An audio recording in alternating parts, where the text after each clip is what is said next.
굿 뉴스, 위대한 소식과 좋은 소식. 오늘 첫 강의를 시작하면서 제목을 이렇게 설정했습니다. 아무튼 언제나 새로운 분야나 전혀 가보지 못한 새로운 나라, 지역 이런 걸 연구한다고 하는 것은 정말 뜻깊은 일이죠. 새롭기도 하고 가슴이 벅차오르기도 하고 어떤 호기심이나 두려움마저 느낄 때도 있습니다. 이런 기분으로 설교자로서 하나님의 말씀을 대할 때 늘 그렇습니다. 특별히 성경 한 권 한 권 연속 강의를 시작할 때의 기분도 이와 같습니다.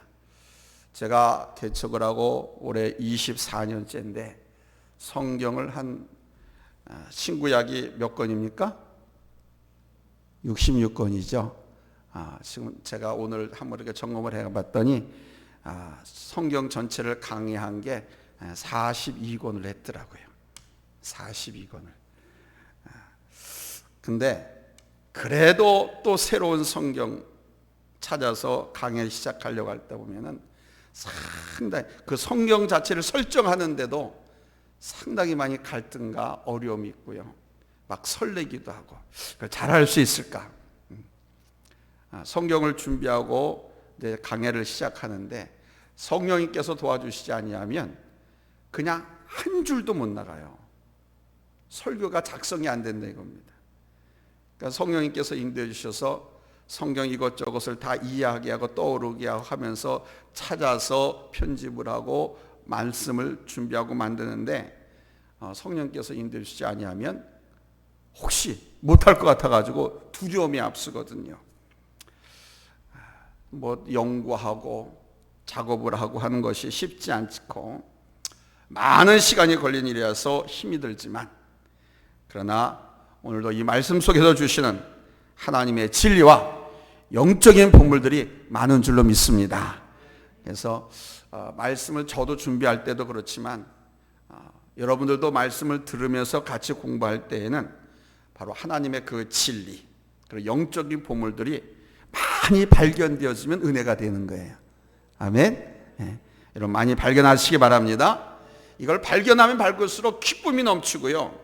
그냥 무한한 즐거움과 보람을 느끼게 됩니다. 이제 매주 수요일 오늘부터 이제 이 마가복음을 갖고 강의를 할 겁니다.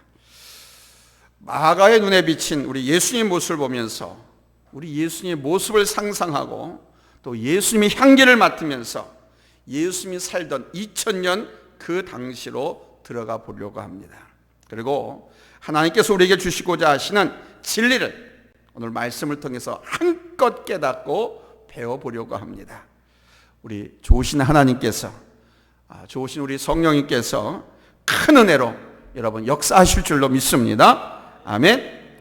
오늘부터 마가복음의 말씀이 여러분의 인생의 나침반이 되고 소망이 되고 은혜와 능력이 될 수 있기를 예수님의 이름으로 축복합니다. 할렐루야. 할렐루야. 이 마가복음은 요한이라고도 하고 마가라고도 하고 마가 요한, 요한 마가라고도 불리는 사람에서 쓰여졌습니다. 그러니까 한 사람이에요. 마가라고 하기도 하고 요한이라고 하기도 하고 마가 요한, 요한 마가라고 말하기도 해요. 근데 이 사람은 예수님이 12 제자에도 들지 못했던 사람이었지만 사도 바울의 동역자였던 바나바, 이 바나바의 조카이기도 했습니다. 사도 바울이 제1차 전도 여행을 떠날 때 같이 따라 붙습니다. 그런데 도중에 중도 하차해가지고 예루살렘으로 돌아갔던 그 경험이 있는 그 사람입니다. 그러니까 전도 여행을 포기하고 실패했던 것이죠. 그래서 사도 바울이 제2차 전도 여행 때는 이 마가를 데려가지 않겠다. 나는 신라를 데려갈 거다. 마가 못 쓴다. 그러니 삼촌 바나바 입장에서는 아이고 무슨 말입니까? 그래도 우리 조카를 한 번 더 기회를 달라고 막 생떼를 씁니다. 데려가야 된다고. 그래가지고 바나바는 이 마가를 데려가자 그러고 사도 바울은 1차 전도여행 때 중도에 일탈이 생겼잖아요. 어려움이 많았거든. 같이 갔던 사람 중에 하나가 중간에 돌아가 버려 보세요. 셋 중에 얼마나 힘들겠어요. 그때 그것 때문에 안 된다. 그래서 둘이 심하게 싸웁니다. 그래서 결국 바나바는 조카 마가를 데리고 다른 곳으로 선교를 가고 바울은 실라를 데리고 제2차 전도 여행을 떠나게 됩니다. 바로 바나바와 바울이 나눠져서 흩어져서 싸우고 전도 여행을 가게 된 동기를 제공했던 사람이 바로 이 마가복음의 저자 마가입니다.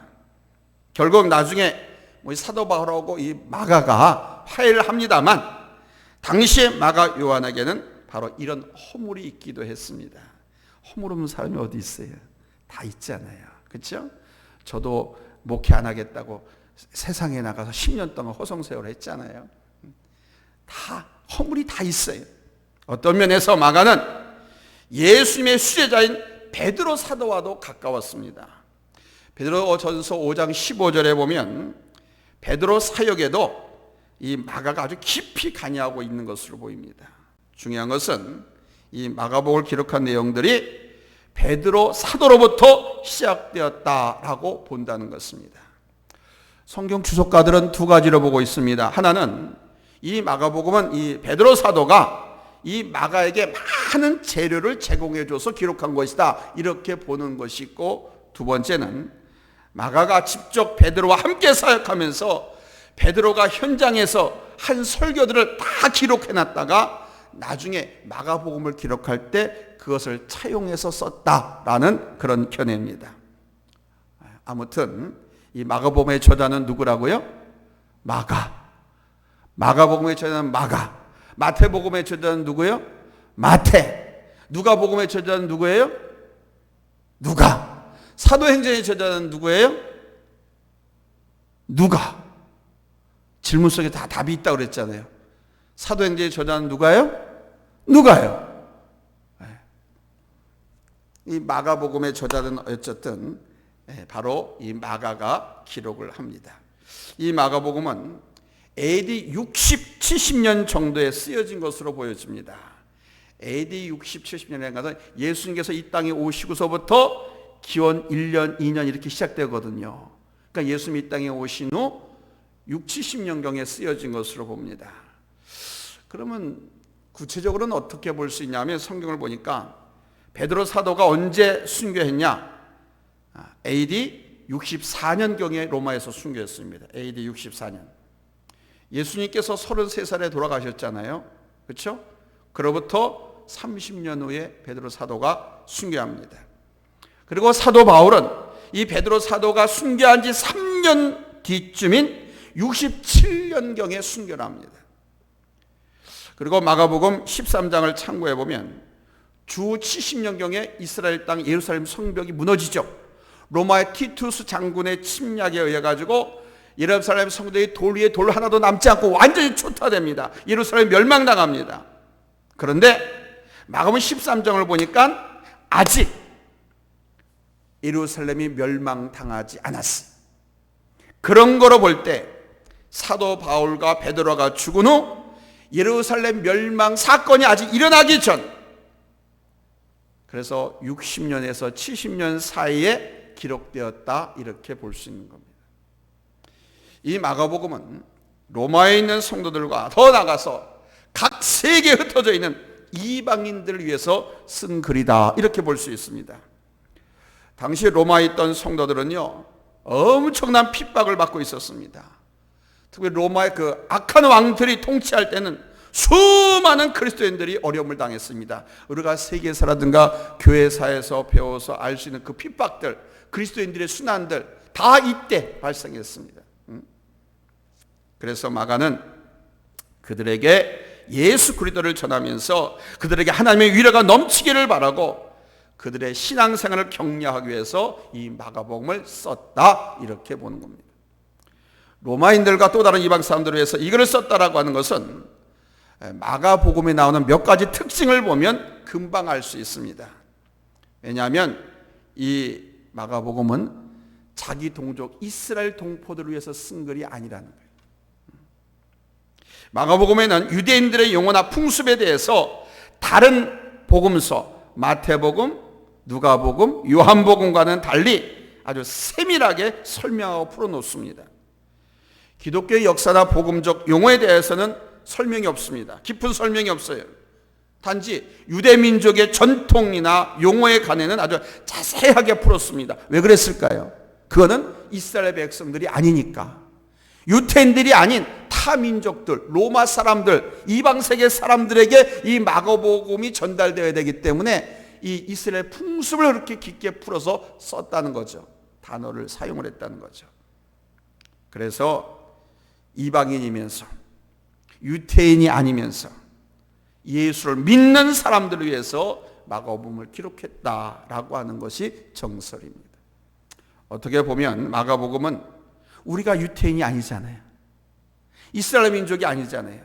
그러니까 이 마가복음도 우리들에게 가장 친숙할 수 있는 복음서가 되는 것입니다. 이 마가복음의 메시지는 매우 단순합니다. 마가복음의 핵심 메시지는 뭐냐? 한번 따라서 합시다. 예수님은 하나님의 아들이시다. 더 심플하게, 예수는 하나님의 아들이다. 이거예요. Jesus is the Son of God. 예수는 하나님의 아들이시다. 이게 마가복음의 핵심 복음입니다. 바로 이것을 확실하게 나타내기 위해서 마가복음 전체가 쓰여졌다는 겁니다. 그래서 오늘 본문 1장 1절에서도 하나님의 아들 예수 그리스도의 복음의 시작이라 이렇게 말씀을 기록하면서 시작하고 있습니다. 이제 이런 마가복음의 특징을 기억하시면서 저와 함께 마가복음의 깊고 거룩한 향연을 즐기실 수 있기를 바랍니다. 첫째, 이 마가복음은 매우 사실성 있게 묘사되었다라는 것입니다. 이 마가복음을 기록한 마가는 예수 그리스도의 삶에 대해서 저자로서 자신의 생각과 사견을 덧붙이지 않았습니다. 새로운 해석도 전혀 하지 않고 그냥 있는 그대로를 기록했습니다. 이 마가복음이 마태복음보다 먼저 기록된 성경책입니다. 편집상 신약 성경에 마태복음이 앞에 나와 있어가지고 많은 사람들이 이 마태가 마태복음을 마가복음보다 더 먼저 기록했다는 걸로 착각을 해요. 아닙니다. 마가복음이 더 먼저 기록되었습니다. 그래서 사용되어진 언어를 보면 이 마가는 자기 언어를 쓰지 않고 예수님의 언어를 직설적으로 자기 생각을 전혀 설명하거나 부연하지도 않고 그냥 그대로 사실적으로 묘사하는 문장을 썼습니다. 그러니까 사실 그대로 현장을 기록한 현장 목격시에 가까운 글이에요. 꾸미지 않고 있는 그대로를 기록한 글이다. 그래서 마가복음은요, 소리내서 읽거나 마가복음의 그 키센텐스 말씀을 가지고 주여정이 선포하면요 그냥 팍팍 꽂혀요. 원시복음과 같아. 원초적인 복음과도 같아요. 꾸밈이 없습니다. 유식하고 고상한 단어 없습니다. 학문적 용어도 없습니다. 있는 그대로를 기록한 것. 두 번째 특징은 이 마가복음은 매우 행동적인 복음이라는 겁니다. 조금 어려운 말씀입니다만 마가복음에는요 유디스라고 하는 단어가 30번 이상 사용됩니다. 유디스라고 하는 단어. 유디스라고 하는 말은 뭔 뜻이냐면 즉시, immediately, 즉시, 곧바로 그런 겁니다. 마치 TV 연속극 장면이 바뀌듯이 아주 생생하게 장면을 묘사하면서도 아주 재빨리 한 사건에서 또 다른 사건으로 계속 이어지면서 최종 국면을 향해서 가는 그런 글로 쓰여진 것이 바로 마가복음. 그래서 행동적인 복음이다 이렇게 말하기도 합니다. 이 마가복음을 살펴보면요 그냥 말로만 으쌰으쌰 그런 것이 아니라 그냥 바로바로 행동으로 액션을 취하는 것을 발견할 수가 있습니다. 아멘하고 즉시 순종하는. 우리는 아멘하고 한참 후 생각해보고 또는 며칠이 지나고 나가는데 그냥 마가복음을 읽어보면요 그냥 으쌰으쌰 끝나는 거예요. 으쌰으쌰 아멘 아멘 그러면 으쌰으쌰 바로 그냥 행동으로 그냥 액션이 바로바로 나요. 성경의 서술이 그렇게 나와요. 세 번째로 이 마가복음은 순수한 인간성을 묘사한 복음서입니다. 누구의? 예수님의. 우리 예수님은요 하나님인 동시에 완전한 사람으로 오신 거예요. 그러니까 예수님은 신성과 하나님, 신성과 인성 두 가지 양성 다 갖고 계신 분이에요. 완전한 하나님이신 동시에 완전한 인간을 갖고 오셨어요. 그런데 이 마가복음은 특히 예수님의 신성이 아니라 인성을 강하게 묘사를 했습니다. 예수님을 몫이라고 표현했습니다. 예수님의 의로운 분노도 그대로 표현합니다. 예수님도 피곤하셨음을 그대로 기록합니다. 신이 왜 피곤을 해요? 신성을 강조하면 그런 거 필요할 필요가 없죠. 위대하고 엄청난 능력, 역사, 표적 이런 것만 기록하면 될 거 아닙니까? 하나님이신. 근데 그렇지 않고 몫으로 의롭게 분노하는 우리 인간성, 피곤한 것, 쉬실 필요가 있을 정도로 예수님이 완전한 인간이심을 드러내고 있습니다. 불쌍한 사람들을 궁일이 여기시는, 불쌍히 여기는 그 감정도 표현을 합니다. 눈물을 펑펑 흘리시다 그러죠. 통분히 여기셨다 그러죠. 소리가 내서 흐느끼며 우는 걸 통분이라. 탄식하시고 가슴 아파한 그대로 기록해놨습니다. 심지어 꼬르르 배고픔까지도 그대로 기록해놨습니다. 이렇게 마가복음에서 우리 예수님의 인간성을 그대로 적나라하게 표현했습니다. 마지막으로 네 번째로 마가복음은 현장에 있던 증인들에 의해서 증명된 복음이라는 사실입니다. 현장에 있던 증인들에 의해서. 증인이 뭡니까? 증인은 그림을 그려서 덧붙여서 미화하는 그런 사람이 아니죠. 증인은 없는 말을 갖다가 만들어서 미화하는 사람이 아니고 그냥 있는 그대로를 말하는 사람입니다. 있는 그대로를 말하지 않고 덧붙이거나 자기 생각을 가하거나 어디 엉뚱한 것을 더 이렇게 하게 되면 그건 위증이 돼, 위증. 그런 것은 사회에서도 처벌을 해요. 그런데 이 마가복음은 그렇지 않았어요. 현장에서 직접 목격한 증인들의 말을 그대로 기록해놨습니다. 마가복음 1장 13절에 보면 예수께서 광야에서 시험을 받으셨고 또 들짐승과 함께 지내셨고 천사가 와서 수종드는 그 모습을 본 사람들이 있었어요. 그 본 사람들의 증언을 기록해놨습니다. 또 마가복음 10장 14절에 보면 어린아이들이 예수님께 오는 것을 제자들이 물리치자 예수님께서 어떠십니까? 화를 냈습니다. 야마 제자들한테 그러는 거예요. 왜 어린아이들이 오는 거 너희들이 막어! 그러지 마! 화내는 모습이 거기에 나옵니다. 또 마가복음 10장 32절에 보면 예수님께서 자신의 죽음을 예고하셨을 때도 제자들은 놀랐고요. 쫓는 사람들은 두려워했다는 모습을 현장에 있던 증인들에 의해서 파악된 그런 기록이 등장합니다. 그러니까 마가의 단독적인 기록이 아니라 현장에 있던 증인들에 의해서 분명하게 확인되는 모습이 나타나는 게 바로 이 마가복음이다. 이런 차원에서 그리고 지금까지 말씀드린 바탕에서 마가복음을 대하시면서 은혜를 풍성히 받는 우리 성도님이 되시기를 예수님으로 축복합니다. 할렐루야. 이것을 기억하시면서 말씀 하나하나를 받으시면 정말 예수의 향기가 드러날 거예요. 예수님의 발자취가 보여질 거예요. 저 이스라엘 땅 유대 광야에 예수님과 같이 서 있는 그런 상상을 하게 돼요. 예수님이 이 땅에 오실 당시에 사람들은 약속된 메시아의 오심을 고대하고 있었죠. 백성들의 삶은 식민 통치를 받고 있었어요. 나라가 힘들어서 나라가 빼앗겼어요. 일부는 노예살이를 하기도 하고요. 누구는 신분이 전락하기도 하고요. 누구는 있는 집 문전옥다 다 빼앗겨서 유랑민이 되기도 하고. 그러니까 너무너무 사는 게 힘들었어요. 생활고 점점 지적 힘들어서 찌들어갔습니다. 리오마의 식민 통치 아래서 유대인들은 하나님께서 약속하신 대로 바로 자기들 이수렁에서 구원해 주실 메시아를 보내주실 것이다 라고 하는 것을 믿고 기다렸습니다. 그걸 기다리고 또 기다렸어요. 왜? 구약시대부터 승절로부터 메시아를 보내주겠다고 약속을 해왔기 때문에. 그러니까 이스라엘 백성은 어려서부터 이 모세오경, 이 하나님 말씀, 이 예언들을 듣고서 배우고 자라왔거든.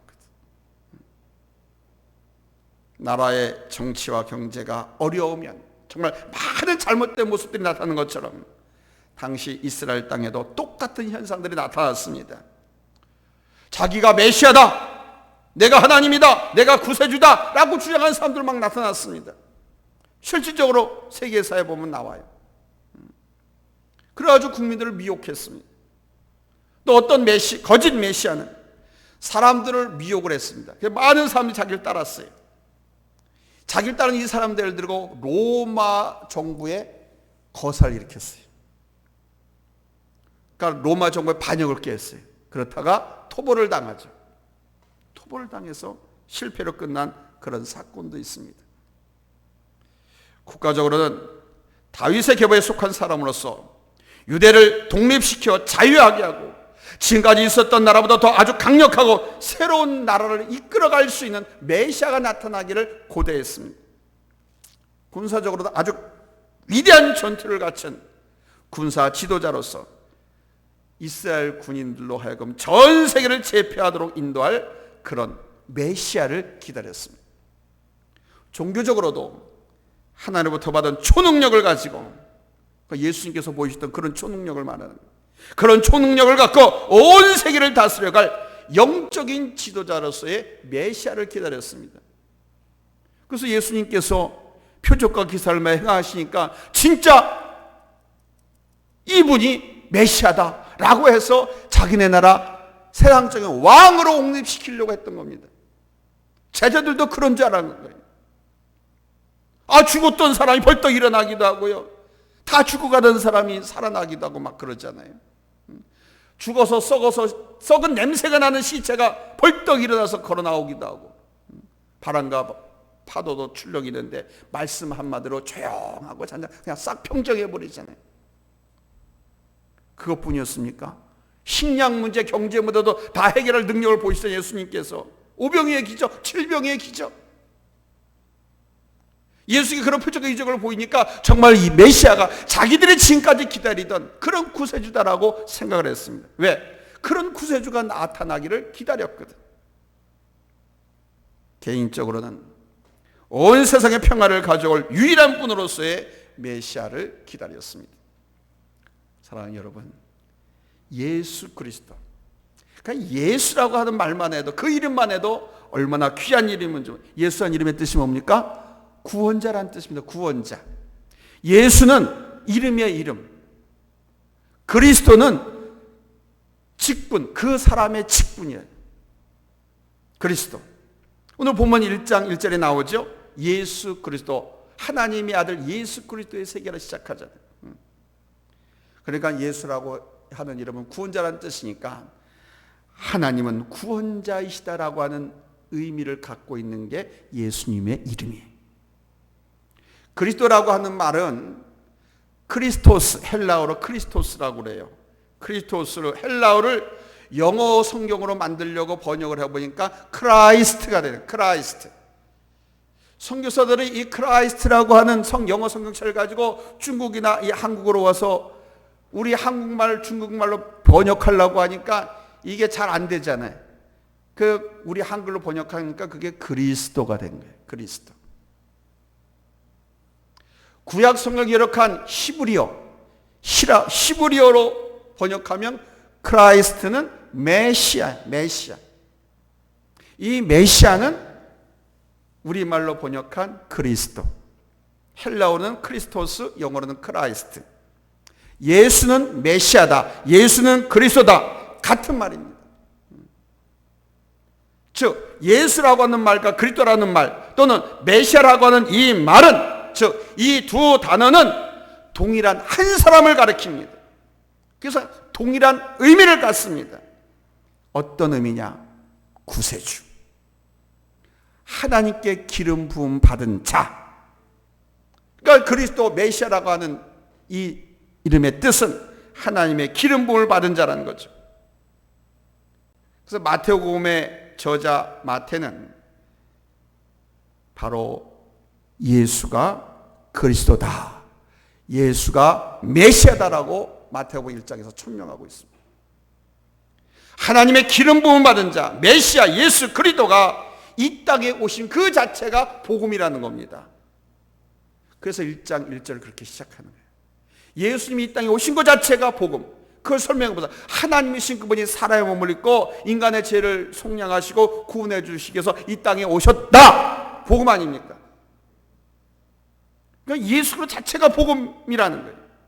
자, 오늘 본문을 보시기 바랍니다. 1절이 어떻게 시작합니까? 하나님의 아들 예수 그리스도의 복음의 시작이라. 이거를 하나하나 나눠서 설명을 해도 복음이에요. 하나님의 아들. 하나님의 아들이 누굽니까? 예수님. 예, 이게 복음입니다. 이 문제 하나 자체가. 그 다음에 예수는 그리스도시다. 예, 완벽한 복음이죠. 또 예수 그리스도의 복음의 시작이라. 이것도 역시 완벽한 복음입니다. 메시아로 오신 그분이 바로 예수님이시고, 예수님이 바로 하나님의 아들이시고, 예수님 자체가 복음이고, 예수님이 행하신 모든 일이 우리 인생들에게는 정말 좋고 복된 또 위대한 소식이라고 하는 것을 증거하고 있는 겁니다. 사랑하는 성도 여러분, 이 마가복음의 내용을 이제 다음 시간부터 좀 더 구체적으로 이제 공부를 하게 되는데, 그러기 전에 오늘 이 시간에는 우리의 신앙을 한번 아멘으로 분명히 고백하고 시작했으면 좋겠어요. 뭐로 고백하고 시작하자고요? 아멘으로. 제가 먼저 고백하겠습니다. 여러분도 믿어주시면 아멘 하세요. 우리 주 예수 그리스도는 분명히 이 땅에 오신 구세주 메시아 되심을 믿습니다. 우리 주 예수 그리스도는 분명히 하나님의 아들이신 성자 하나님이신 줄 믿습니다. 믿습니까? 우리 주 예수 그리스도 자체가 복음이고, 이 복음은 오늘날에도 죽은 영혼을 건지고 어둠에서 살리고, 아멘, 마귀를 소멸해서 물리쳐주고 영육간의 질병을 치료하고 우리들을 장차 저 천국으로 인도하고, 아멘, 온갖 좋은 것들로 축복하시는 여러분 참 좋은 굿뉴스 복음인 줄로 믿습니다. 아멘. 앞으로 마가복음을 대하시면서 우리 예수님의 그 크고 귀하신 은혜와 사랑이, 우리 하나님의 아들로서의 능력과 권능이 당시 민족들에게 베풀어 주시던 귀한 역사가 저와 여러분에게도 매우 강력하게 나타나는 그런 시간들이 되어지기를 예수님의 이름으로 축복합니다. 할렐루야. 오늘은 여기까지 하겠습니다. 예, 기도합니다.